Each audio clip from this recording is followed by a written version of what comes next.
Today, we are comparing these two exercises, pull-ups and chin-ups. If you look at them, they look almost identical. The only difference seems to be the way you hold the bar. But here's the surprising part. One grip can make you stronger faster, another can help you build bigger biceps, and one might even be the better choice if you're a complete beginner. So, does that mean one exercise is actually better than the other? Well, not exactly. In this video, we're breaking down the real differences between pull-ups and chin-ups using anatomy, muscle activation, difficulty, and practical experience. By the end of this video, you'll know which exercise builds more muscle, which one develops the best back, which is easier for beginners, and most importantly, which one you should be doing based on your goal. Let's settle this debate once and for all. Which muscles do pull-ups and chin-ups work? Before we decide which exercise builds more muscle, we first need to understand which muscles each exercise actually trains. The truth is, both pull-ups and chin-ups train almost the same major muscle groups. These include your lats, trapezius, rhomboids, rear shoulders, forearms, core, and biceps. So if they work almost the same muscles, why do people keep saying they're completely different? The answer is simple. It's not about which muscles are working, it's about which muscles are doing more of the work. Let's start with chin-ups. The movement looks almost the same, but your grip completely changes how your body pulls. With your palms facing towards you, your elbows naturally stay closer to your body. This puts your biceps in a much stronger position. As a result, they can contribute much more force during the movement. That's why chin-ups usually feel easier than pull-ups. Your stronger biceps share more of the workload, making each repetition more efficient. But here's something many beginners get wrong. A chin-up is not just a bicep exercise. Your lats are still doing a huge amount of work.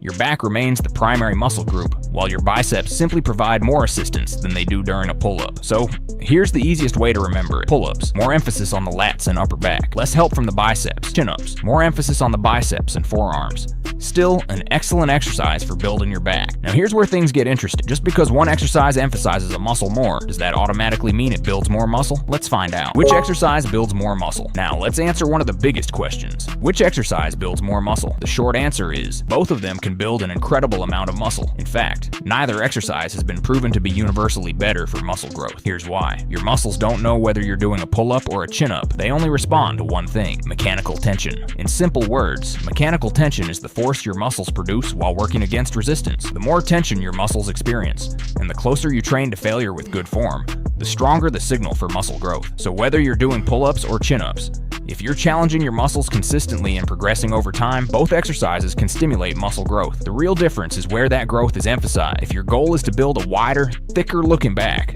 pull-ups usually have the advantage because they place greater emphasis on your lats and upper back. Over time, stronger lats can help create the classic V-shaped physique that many people want. On the other hand, if you also want to grow your arms, chin-ups have a slight advantage because your biceps contribute more throughout the movement, so you get excellent back training while giving your biceps a stronger growth stimulus. But here's something many people misunderstand. Some people think they have to choose either pull-ups or chin-ups. You don't. In fact, if your goal is maximum upper body muscle growth, combining both exercises is often the smarter approach. Pull-ups challenge your back from one angle.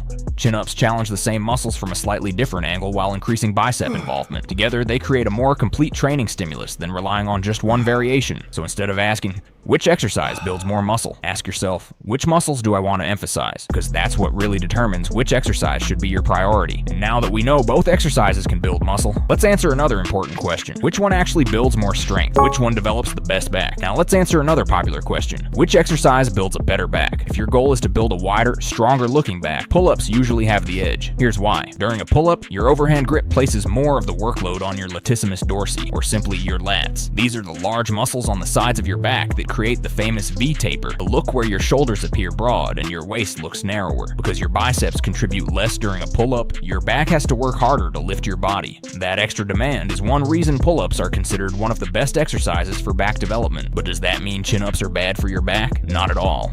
This is one of the biggest misconceptions in fitness. Chin-ups still train your lats, traps, rhomboids, and other upper back muscles extremely well. The difference is that your biceps help more, so your back doesn't have to do quite as much of the work on each repetition. Think of it like lifting a heavy box.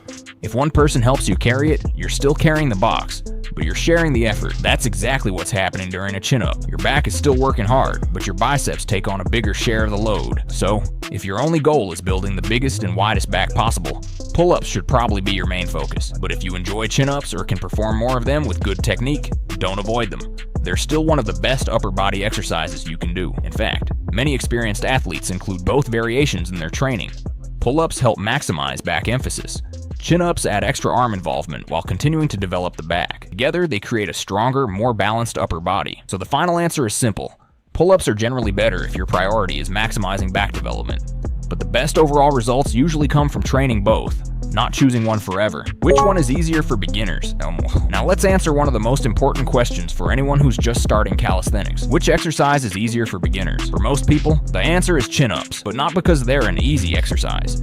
They're easier because your body is in a stronger position. Here's what I mean. During a chin-up, your palms face toward you. This grip allows your biceps to generate more force. Instead of relying mostly on your back, your body now shares the work between your back and your biceps. That extra help makes lifting your body much easier. This is why many beginners can perform their first chin-up weeks before they can do their first strict pull-up. Now, compare that to a pull-up. With an overhand grip, your biceps can't contribute as much. Your lats, upper back, shoulders, forearms, and grip strength have to do more of the work. As a result, pull-ups usually feel harder and require greater upper body strength. But here's something I don't want you to misunderstand. Starting with chin-ups doesn't mean you're taking the easy way out. It means you're choosing a progression that matches your current strength level. Think about learning to ride a bicycle. You don't start by riding down a mountain. You first learn to balance, then pedal, then build confidence. Strength works the same way. Mastering chin-ups can help you develop the pulling strength, grip, and confidence you'll need to perform strict pull-ups later. So if you're a complete beginner, here's what I'd recommend. If you can already do a few clean chin-ups, make them part of your routine while also practicing pull-up progressions like dead hangs,